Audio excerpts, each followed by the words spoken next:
വാർത്ത എന്ന് പറയുന്നത് മുഖ്യമന്ത്രി കസേരയ്ക്കായുള്ള പിടിവലിക്കിടയിൽ കെ.സി. വേണുഗോപാലിനെതിരെ സമസ്ത നേതാവ് നാസർ ഫൈസി കൂടത്തായി രംഗത്ത് വന്നിട്ടുണ്ട്. മുഖ്യമന്ത്രിയാകാനുള്ള നീക്കത്തിൽ നിന്നും കെ.സി. വേണുഗോപാൽ പിന്മാറണമെന്നാണ് നാസർ ഫൈസി പറയുന്നത്. കെ.സി. വേണുഗോപാൽ മുഖ്യമന്ത്രിയായാൽ ജനവികാരം എതിരാകും. കെ.സി. കേന്ദ്ര രാഷ്ട്രീയത്തിൽ തുടരണമെന്നും കേരളത്തിൽ ഉപതെരഞ്ഞെടുപ്പ് ഉണ്ടാകുന്നത് വെല്ലുവിളിയാകുമെന്നും നാസർ ഫൈസി കൂടത്തായി പറഞ്ഞു. ഇനിയും കെ.സി. മുഖ്യമന്ത്രിയാകുന്ന പക്ഷം അദ്ദേഹത്തിന്റെ MP സ്ഥാനം രാജിവെക്കേണ്ടി വരും. അതൊരു അധിക ചെലവാണ്. അതിന് പുറമെ മറ്റൊരു MLA രാജിവെച്ച് വീണ്ടും അദ്ദേഹത്തിന് മത്സരത്തെ നേരിടേണ്ടി വരും. അതും അധിക ചെലവാണ്. അപ്പൊ ഈ രണ്ട് തെരഞ്ഞെടുപ്പിനെയും ഇനി 6 മാസത്തിനുള്ളിൽ കോൺഗ്രസ് നേരിടാൻ പോകുന്ന വലിയൊരു വെല്ലുവിളിയായി മാറും. അത് ഇപ്പോഴുണ്ടായിട്ടുള്ള തിളക്കമാർന്ന വിജയത്തെ മങ്ങലേൽപ്പിക്കുന്ന വിധത്തിലേക്ക് ഇനിയൊരു പരാജയം കോൺഗ്രസിന് ഉണ്ടാകുന്ന പക്ഷം 5 കൊല്ലം ആ പരാജയം കോൺഗ്രസിനെയും UDF-നെയും വേട്ടയാടുമെന്ന കാര്യം ഒരു വ്യക്തിപരമായ നിരീക്ഷണമാണ്. മുഖ്യമന്ത്രിയാവാനുള്ള അദ്ദേഹത്തിന്റെ പക്ഷത്ത് നിന്നുകൊണ്ട് ആരെങ്കിലും അവർ ശ്രമിക്കുന്നുണ്ടെങ്കിൽ അത് വലിയൊരു ആത്മഹത്യാപരമായ കോൺഗ്രസിന്റെ നീക്കമായിരിക്കുമെന്നൊരു ചെറിയൊരു രാഷ്ട്രീയ നിരീക്ഷണമാണ് നടത്തുന്നത്. പ്രസാദ് ഉരുപ്പശ്ശേരി വിവരങ്ങളുമായിട്ടുണ്ട്. പ്രസാദ്, ഇപ്പം ഈ ഘട്ടത്തിൽ ഏറെ നിർണായകമാണ് നാസർ ഫൈസി കൂടത്തായിയുടെയൊക്കെ നിലപാടും അവരുടെയൊക്കെ പ്രതികരണങ്ങളും. ഇപ്പം ഓൾറെഡി ലീഗ് അവരുടെ നിലപാട് അറിയിച്ചു കഴിഞ്ഞു. ഇപ്പം നാസർ ഫൈസി കൂടത്തായെ പോലുള്ളവരും അവരുടെ നിലപാടുകൾ പറയുകയാണ്. കെ.സി.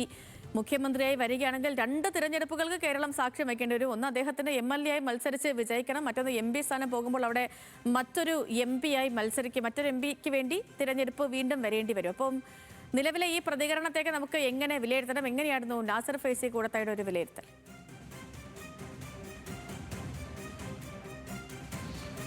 സേതു, നാസർ ഫൈസി കൂടത്തായി സമസ്തയുടെയും സുന്നി മഹല്ല് ഫെഡറേഷന്റെയും എല്ലാം തന്നെ നേതാവാണ്. അദ്ദേഹം പറയുന്നത് ഇപ്പോഴത്തെ തർക്കത്തിൽ നിന്നും കെ.സി. വേണുഗോപാൽ പിന്മാറുകയാണ് വേണ്ടത്. അദ്ദേഹത്തിന്റെ ദൗത്യം എന്ന് പറയുന്നത് കേന്ദ്രത്തിൽ രാഹുൽ ഗാന്ധിയെ പ്രധാനമന്ത്രിയാക്കാനുള്ള ശ്രമങ്ങളിൽ അദ്ദേഹം തുടരണം. അത്തരം കേന്ദ്രത്തിൽ അവിടെ കേന്ദ്രീകരിച്ചുകൊണ്ട് തന്നെയാണ് പ്രവർത്തിക്കേണ്ടത്. ഇപ്പോൾ കെ.സി. വേണുഗോപാൽ മുഖ്യമന്ത്രിയായാൽ കേരളത്തിലുണ്ടായിട്ടുള്ള ഒരു പൊതുജനവികാരത്തിന് എതിരായി അത് മാറും. അത് മാത്രമല്ല 2 ഉപതെരഞ്ഞെടുപ്പുകൾ നേരിടേണ്ടി വരും എന്നുള്ളതാണ്. ഒന്ന് പാർലമെന്റിലേക്കും മറ്റൊന്ന് നിയമസഭയിലേക്കും. ഏതെങ്കിലും ഒരു 6 മാസത്തിനകം ഏതെങ്കിലും ഒരു MLA രാജിവെക്കണം. അവിടേക്ക് കെ.സി.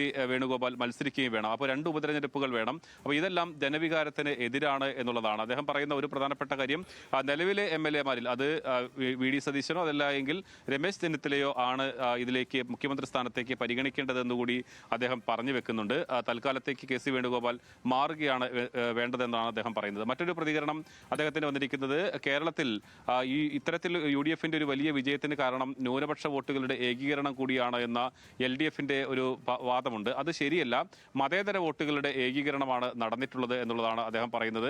ഇവിടെ വർഗീയതയ്ക്കെതിരായിട്ടുള്ള ഒരു നിലപാട് ആളുകൾ സ്വീകരിക്കുകയാണ് ചെയ്തിട്ടുള്ളത്. അതിലെല്ലാ വിഭാഗം ആളുകളും വോട്ട് ചെയ്യുകയും ചെയ്തിട്ടുണ്ട് എന്നുള്ളതാണ്. എന്തായാലും ഇതിൽ ഏറ്റവും പ്രധാനപ്പെട്ടത് മുഖ്യമന്ത്രി തർക്കവുമായി ബന്ധപ്പെട്ടുകൊണ്ട് കെ.സി. വേണുഗോപാൽ മാറി നിൽക്കണം എന്നുള്ളതാണ് നാസർ ഫൈസി കൂടത്തായി പറയുന്നത്.